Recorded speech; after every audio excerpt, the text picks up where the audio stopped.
Well, Chinese tech giant Huawei has reached an out-of-court settlement with the state after flouting employment equity policies. The Department of Labour found over 90% of its staff were foreign nationals. The company will now work towards having South Africans make up over half of the company over a 3-year period. But what are the requirements currently? Government has signalled it might tighten controls over how many migrants may be employed in future. Let's ask Labour and Employment Specialist Marleen Potgieter.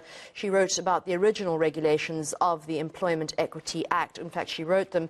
Marleen, thank you so much for joining us today and for your time on this matter, because it's so controversial at the moment. What is the current equity balance that needs to be met in terms of quotas between local and foreign hire?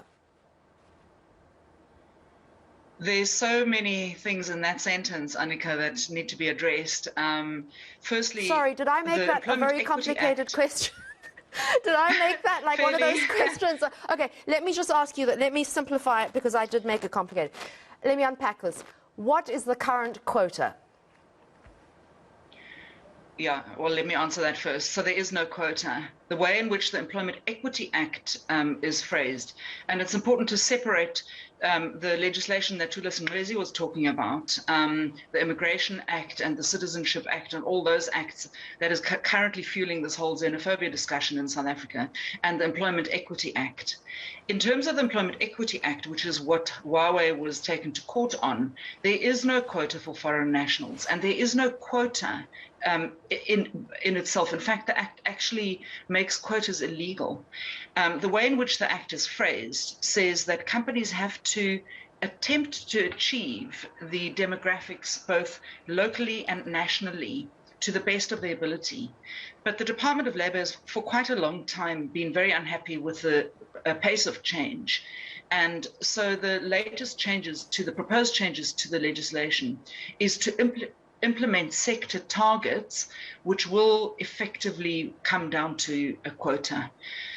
So those changes have been tabled for quite some time and haven't been pushed through. And I think partly because the discussion around the quotas has been or the sector targets has been so contested, so much so that Business South Africa has put a paper before Parliament saying that it would bog down business and bog down government and business in court applications if it were passed with sector targets in place. So I think the discussions have been robust and lengthy in order to try and get this legislation through. So a very lengthy answer to a very simple question, Anika. Marleen, Huawei had, according to reports, 90% of its staff complement being foreign. It's now making sure that at least 40% are going to be local.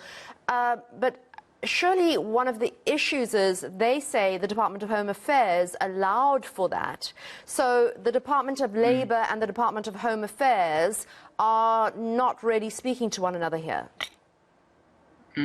Well, that hopefully is what is going to be addressed with this national migration policy that Larsen was talking to earlier on in that clip that you showed, is that there's supposed to be an integration between immigration, home affairs, citizenship, and just looking at the entire migration policy overall in South Africa. It is a problem. It should have been looked at a long time ago. And actually, the legislation is pleasing.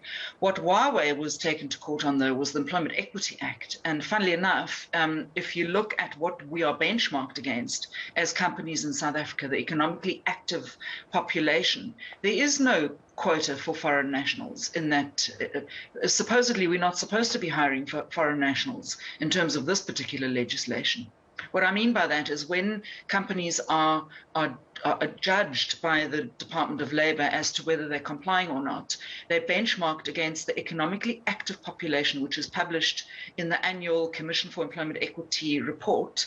And there isn't even a column for foreign nationals. So from the Department of Labour perspective, we shouldn't be hiring any. What the Department of Labour has been doing is, for those companies that are foreign companies that are doing business in South Africa, there's some leeway around that. But they really were upset that the hiring of Huawei was 90% of external people in South Africa.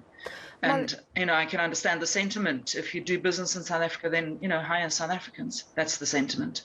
Marleen, quick question then. When Julius Malema, the EFF, was going around to restaurants and asking, for people's documents and staff complement, how many were, illegal migrants, how many were migrants, etc., that really was an exercise in politicking and theatre then? It's not helpful. I think the biggest problem, and we've already had our country go up in flames around the xenophobic issue. I think we should dampen that conversation at the moment and let the Department of Labour do its work. And I think this policy framework is extremely good. It needs some work and it's there for discussion purposes. But the idea behind it is excellent and the research behind it has been amazing. So it's not helpful for politicians to walk around doing stuff like that. It really isn't. All right. Thank you so much for your insight there, and it's been extremely valuable. We'll have you on again. That was Labour and Employment lawyer Marleen Potgieter.